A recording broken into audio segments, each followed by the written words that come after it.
Good morning, everybody. Lovely to be here in Jersey with all of you.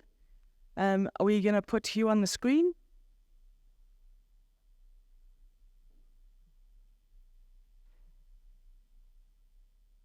While we do that, let me introduce myself. I am the Group Head of Advertising for the Takealot Group.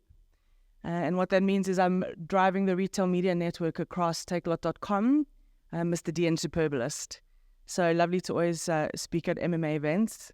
I'd like to introduce Hugh Cameron, who's on the screen, who is our partner at Zitcha, and he is missing dinner time because he's actually in Australia. So Hugh, thank you so much for joining us. We're the unified retail media platform.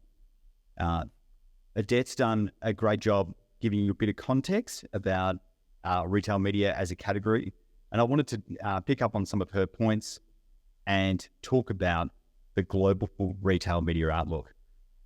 This is a really interesting time for the category. A lot of things have changed, and it's been a long road to get here. If we think about the early days of search advertising, that was kind of the first wave of digital ad in 2000. And that was followed by social, which sort of kicked off into an ad product came to market. And those were the two big landlords of the internet, if you like, for a long, and a lot's changed while they've been leading the market. And specifically, privacy regulation and its implementation by big technology partners has provided a moment, an opportunity for retailers to step in and say, hey, look, we've got a really good trust with consumers. We've got a great relationship. We've also got really great data about their behaviors and the things they like to buy. And consumers kind of understand that retailers have this data due to loyalty programs and general communication. So this is a good fit between consumers and retailers. It's a good opportunity for media to be a channel. So where does that media occur? There are three channels broadly: on-site, off-site, and in-store. These are the tops of the tree trunks, if you like, in terms of taxonomy. And they connect three groups. So these are retailers, brands, and customers. And it's important to sort of call out these three groups want to be in market together. They want to, customers want to transact with retailers. Brands want retailers to present that product. And everyone should go home happy. That's the goal. That's what we'd like to see. And specifically when it comes to brands and retailers and that relationship, there's been a long lineage of trade, and brands have been supplying retailers with product.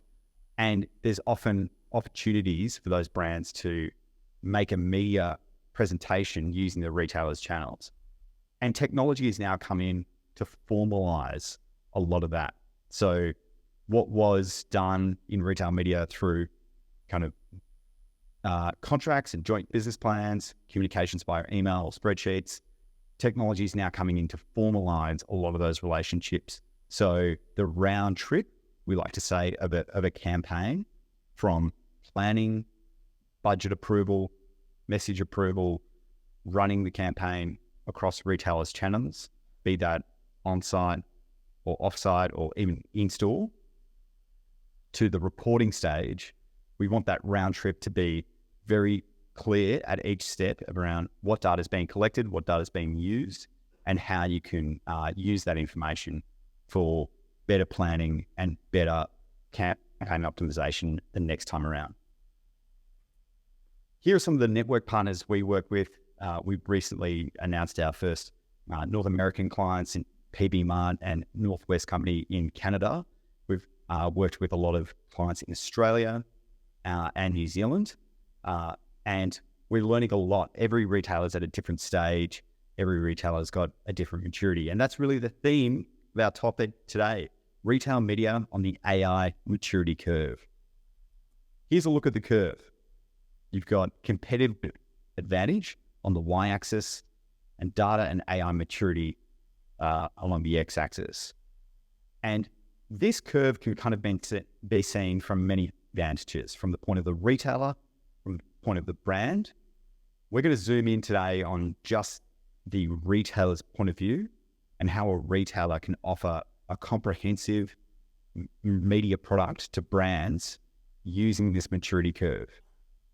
Every curve starts with the same spot, clean, accepted data.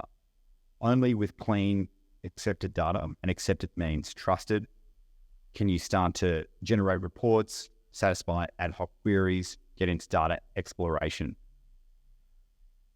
Beyond that point, you get into predictive modeling, prescriptive analytics, and automated decision-making. But what does that look like when it comes to segmentation? Well, I've got some steps that I'd like to talk you through. We've recently released these steps and in an article to Crunch, so you can have a look at that curve in that article. But as I said, it starts with acceptance.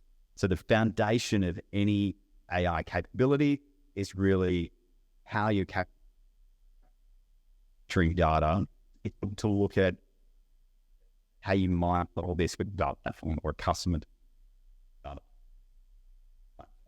So it's in some stages. You've got your point of sale system, which might be supporting transactional information, loyalty system, which might be supporting the context of the customer, the demographics, and finally the behavioral systems that might have information on website or in-store. So people that might different parts of the store. But this is really captured at all stages, not on retail context, but in the media context, when information about how a media campaign intersects with the retail space to deliver a campaign can be really, really important for campaign performance, but also understanding from a retail standpoint, the yield. How the impressions of this campaign delivered against what's available. Are they over-delivering on the campaign booking? Is there a lot of available inventory? And so these are the things from the retailer standpoint that are really, really important in planning how to deliver a media product moving forward. Most media products offer as a base contextual targeting. So how does a message interact with the space that it's in? And this is true not only for in-store, where you can imagine having a shelf wobbler or an aisle thin occur in the personal goods aisle or the bread aisle.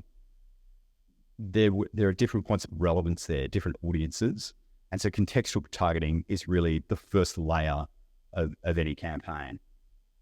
The role of data here is to really sort of understand how much inventory that context is going to generate for a period of time. And you want to be able to manage yield by making sure that there's a good density of brand demand for that context during a forecast period.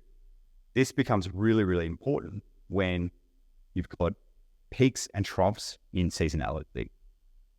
So making sure that the bookings for brands ahead of time are well planned to take advantage of a peak and also well metered to make sure brand campaigns deliver in a trough. So in grocery settings, we often see obviously a really big peak around the end of year. And in February, there's kind of an opposite effect. There's the demand sort of can tail off.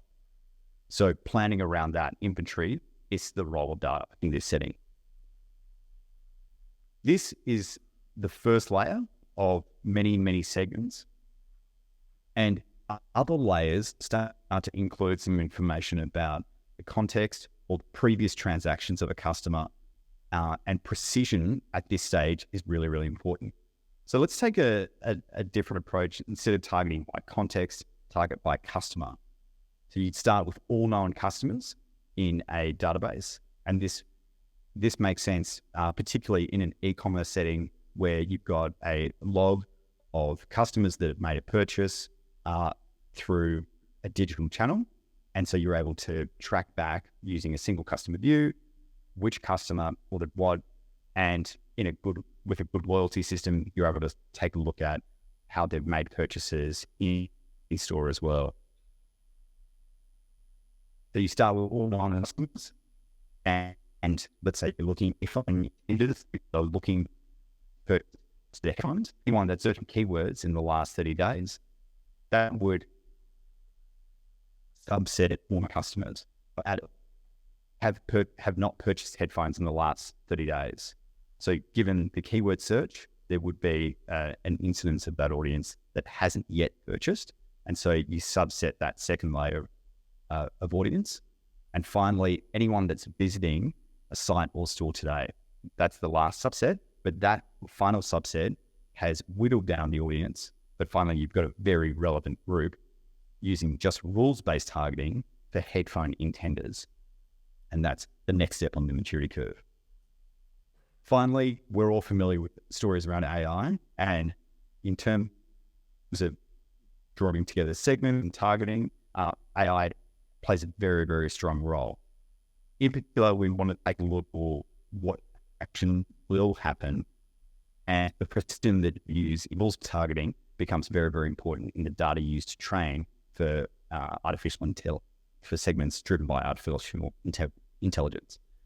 So there's a few different channels of signals. I won't go through them all, but we're trying to predict the next best action of the customer. So what is the customer's affinity for buying a set of headphones or an accessory in the next 30 days?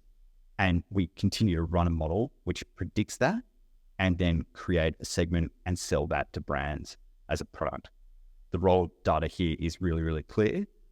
And you do this sort of modeling on a batch basis. So you do it once a week or once a day to try and understand, is this customer in market or out of market? This can again be layered with some filters to make sure that you're definitely not selling an audience where someone has purchased a set of headphones. So predictive targeting and rules-based targeting can still interrelate.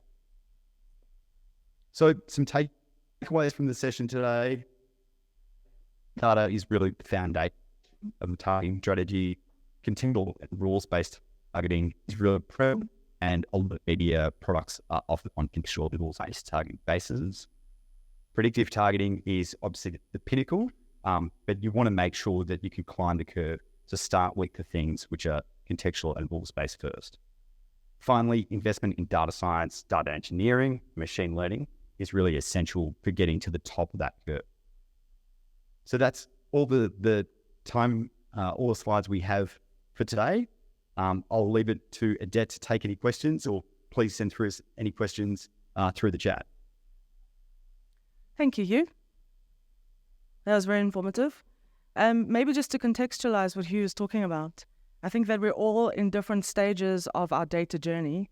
And from a Takealot advertising perspective, we see it with our customers, specifically in the CPG and FMCG space, that we are on a data journey in terms of making sure that our first-party data is embellished and in good shape, given the pending cookie apocalypse and everything else happening from a global standpoint. And I guess for me, the Zitcha proposition is really about the next iteration of mass personalization at scale, which is obviously the end game for all of us. So very, very interesting insights from Hugh. If there are any questions from the floor, happy to take them at this point. I know he's hanging around. No? So just from our side, we'd like to announce that we will be partnering with Zitcha in terms of driving that predictive targeting as our next iteration of Retail Media Next from a Takealot advertising perspective. Thank you so much.